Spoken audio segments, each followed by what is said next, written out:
Welcome to Podcast, the Business of Dentistry podcast, brought to you by Practice Plan. Podcast delivers the best business advice, real-life stories, and practical hints and tips to make your practice a more profitable and sustainable business. And now, here's your host. Hello and welcome to Practice Plan Podcast. My name is Hazel Dockery, and with me today I have Claire Frisbee, and we're going to be talking about treatment coordinators and training. So, Claire, lovely to have you with us. Please tell people a bit more about who you are and what you've done in the past. Thank you for having me and good morning. Yes, so I've been in dentistry for a very, very, very long time. I'm one of the old school dental nurses. Implant nurse, I think we started doing implants in the 90s, where it used to take, a year to do a single case. And then I progressed to practice manager, TCO, clinical, TCO, and just everything else I could do. I did, all the courses, extended duties, etc. And then I came out of practice about 6 or 7 years ago. And now I support dental teams in different ways with compliance, training, TCO training and mentoring, social media, and generally admin and other bits and pieces, whatever they need, really. I get involved and help them with. So basically, anything that needs doing around a practice, you can help train people to do it. Yeah, I'm feeling like I'm giving something back. Great. Now, specifically, we wanted to talk today about training TCOs. I've never worked in practice, but I have heard quite often that people are sometimes landed in the TCO role and then just left to get on with it. That's not how you like to do things, is it? I feel like they're not supported enough. I'm talking generally. Most other practices, obviously, some people are really supported, but I think they're put in the role and then told or asked to hit certain targets, bits and pieces, and it's not what they're expecting. They've either been a dental nurse for years and years, so they're used to dealing with patients and know the treatment, which is fantastic, or they might have been a receptionist, so they're used to dealing it from front of house, but they don't necessarily know the whole treatments properly, or they might not have any dental experience as well and been brought in for a sales side of things. So there's all different types of TCOs or patient care coordinators. And I feel like they need mentoring in the patient journey, basically. I think it needs to be related to the practice rather than the role. Yeah. And so when you're actually called in to do some training, how would you approach things with someone? What sort of things would you cover with them? First of all, obviously, I find out their background. So I know where I'm starting, because everyone starts at a different point. And this is why it's so important, because it's for them and the practice, rather than a generalized, you need to be doing this, tick the boxes, hit the targets type of thing. So we will go through GDC standards for a start. Some of them don't know these, I've even heard of them, or some of them might need reminding because they haven't, it's not something you talk about all the time. No. They're suddenly thrown into helping with marketing, so they don't know, managing an open day, or the in-house and external marketing, the finance, consent forms, and generally just setting up a routine that they're doing where they know they're managing their follow-ups, who they've spoken to, when they're speaking to them, because some of them might have 1 day a week, and then they're nursing the rest of the time, or they're on the desk, or they get called in because people are sick and they're covering. So it's managing their time, what happens when they're not at their desk and they're asked to be fulfilling these treatment plans if they've been sent out. So it's getting them to manage themselves and not feeling overwhelmed by it all, because I find that they're plonked in this role and everyone's busy, and they're the port of call for everyone, the patient, the practice manager, the principal, the dentist, the nurses.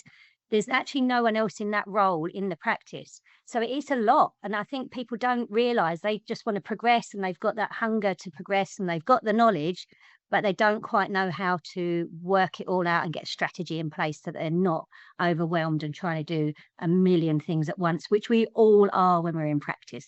Exactly, yes. So, do you think that people, other practice members, actually appreciate what the role of a TCO is, or patient care coordinator is? Well, this is something else we cover because sometimes you get resistance from the dentists, the other dentists in the practice. They Mhm. bypass the treatment coordinator because they don't really know. They haven't sat down and had a team meeting about how it's going to work. And then everything, their follow-ups and the patients slip through the net, and they might have lost a patient because no one's, they've gone straight to reception. Reception are busy. Then that's not being relayed to the TCO. So it's about getting that patient journey, including the TCO in there. Yeah. So they need to be integral to what's going on then, don't they? Absolutely. So how easy is it for a lonely TCO to integrate themselves into the patient journey if they're getting any kind of resistance from the other team members? What advice would you give someone in that kind of position? Well, this is where I would ask them to start sitting in with the dentists and in the consultations. Obviously, I think sometimes they worry that it's not being portrayed how they would like to be said. So I Mm. get them to listen to how that particular orthodontist or the implantologist or whoever is talking, so that they're saying it in the same way, and it builds that trust. It's the trust. The dentist is worried that things are going to go wrong when they go and sit in the TCO room or and sit there talking to them. So it's building that relationship. It's a Mm. new relationship. So it's building that relationship between the patient and the dentist and the nurses and the receptionists. Mm. So the whole thing basically just comes down to relationships, doesn't it, with TCOs? But I suppose there are the skills that they would need on top of being able to build relationships. What do you think makes a good TCO? They need to be organized. They need to know their practice and what it portrays and what treatments they, need to be able to answer the patient's questions completely and correctly. So they need to do their homework. And this is what I set them up for as much as possible. Get them to learn, if they're handing a leaflet out to a patient, for example, or sending it digitally, have they actually read that? Because the patient's going to come back with questions. So it's getting all of the background, the foundations right, so that they can be relaxed and know what they're talking about when they're answering the patient's questions. And yeah, they need to have good communication skills. They need to be able to read the patient and personalities as well, because some people want to know information quickly because they haven't got time to sit and to listen to all the ins and outs. Other people want to know every single detail. So you need to read that. You need to work out what type of patient it is and how they are and whether they're nervous because they might come across as being quite aggressive because they're nervous, where you've got to be calm and keep talking in a certain manner professionally and not take it to heart as well. Yeah. Yeah. I mean, some people perceive TCOs as like a sales role. Mm. How do you help someone overcome their sort of like as in Britain, we're not very good. We don't like salesy people, do we really? We don't like to No. feel pushed into anything. So how do you help a TCO overcome their sort of squeamishness as far as that kind of thing might be concerned? So we go through, talking money, I call Yeah. it, because Yeah. it's not just TCOs, it's reception, it's the whole practice that most don't like talking about it. We don't like talking about it. But for me, they've got to understand why something costs that amount. Mm. Then they believe. If they don't believe it, the patient's not going to believe it. Yeah. So I get them to do their background, find out why an implant costs, what materials is it using, what time does it, so they actually understand why something costs that amount. Because otherwise the patient's not going to believe him. If they hesitate, that bit of hesitation for a patient, they're going to go, oh no, okay, I'm going to try to practice up the road. So it's, as I say, it's about doing all the background work. It's about building the foundations, run through ways to talk to a patient about money, without feeling that hesitation, and the patient picking up on it. Yeah. Yeah, I mean, because you can be talking tens of thousands of pounds, can't you, for some Oh, courses of yeah. treatment? Yeah, yeah. And yes, you start adding lots of noughts, people get even more nervous, don't you? Um, Yeah, exactly. so how long do you think it takes? I mean, sorry, how long would you spend training with someone? I mean, is it a one day? Do you do a course? What's your structure? Well, I like to call it mentoring, Hmm. rather than a course, because Okay. it can take as long as it can take. But the basics I do is 6 to 8 weeks, where I cover the modules. Now, the biggest module is normally marketing, and it's the patient journey. So I get them to break down the patient journey in their practice, make themselves a flow chart, and work out, what would happen if it was an implant patient, what would happen if it was an orthodontic patient, the big ones, not obviously every treatment. So they're covering all of their different modules. But then when that 6 to 8 weeks, those modules are covered, I say to them, then the practice can bring me in as often as they want. So it might be once a month. I have someone every now and again, they say, oh, can I book an hour with you?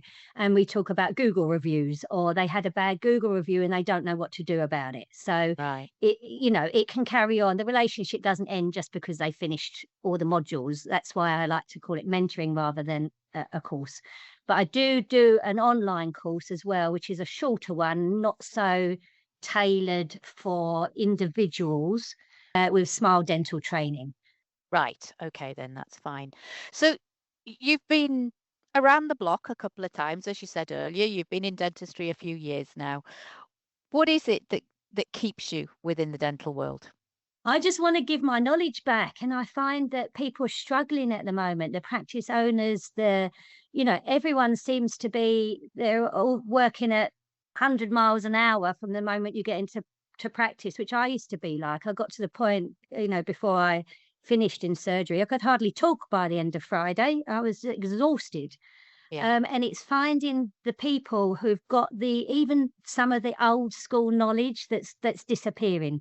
I know that makes me sound like an old granny, but it's that the nurses, they need help. I don't think the older nurses who used to get on their knees and fix their handpieces are around so much now. So it's changed, and I think giving back that knowledge is crucial at the moment. Even though we're moving into a digital age. Even though you've still got the basics still there, you've still got all the materials, that's all not, none of that's digital. It's still a practical role. And it's that practical day structure, the equipment, all right, it's digital equipment, but it still needs looking after and maintenance. There's things like that need you.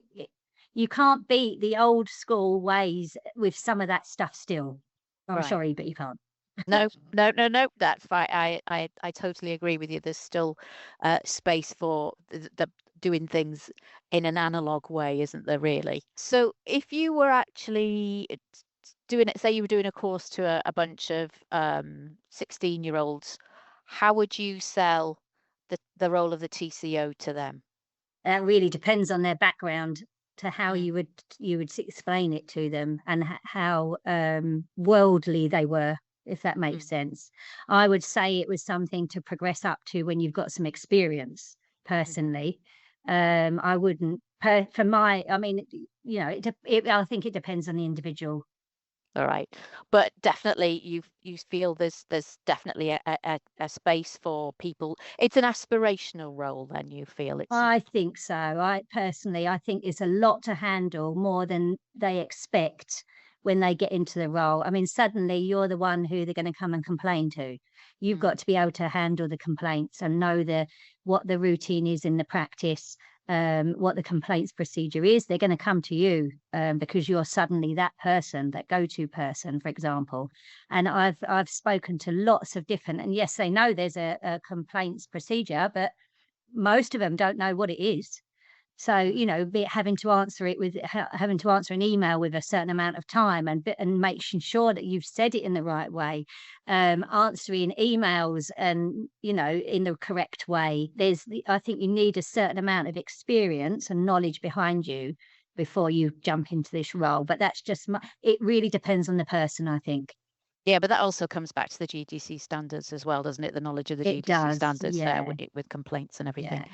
So that's sort of the not so nice side of the job. What would you say is the very best thing about being a TCO? I was a clinical TCO more, so I actually saw the patients right the way through treatment. So I loved it. So I would be in there on the consultation. I would take their APG, their CT scan, their clinical photos, and then I would be in there, say, for the implant treatment. I would see them through that. I would do their removal of sutures, post-op X-rays. Obviously, the dentist was overlooking everything, the post-op photos, and to have that at the end, see, that is a real accomplishment, and having that patient thanking you and you feeling that overwhelming, that really happy feeling that you've really helped someone.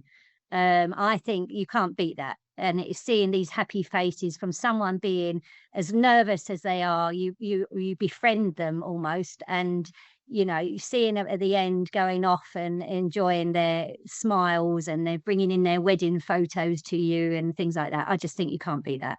That sounds like a job worth doing, definitely. Thanks very much for your time, Claire. It's been great to speak to you. Thank you very much. Appreciate it. Thank you very much.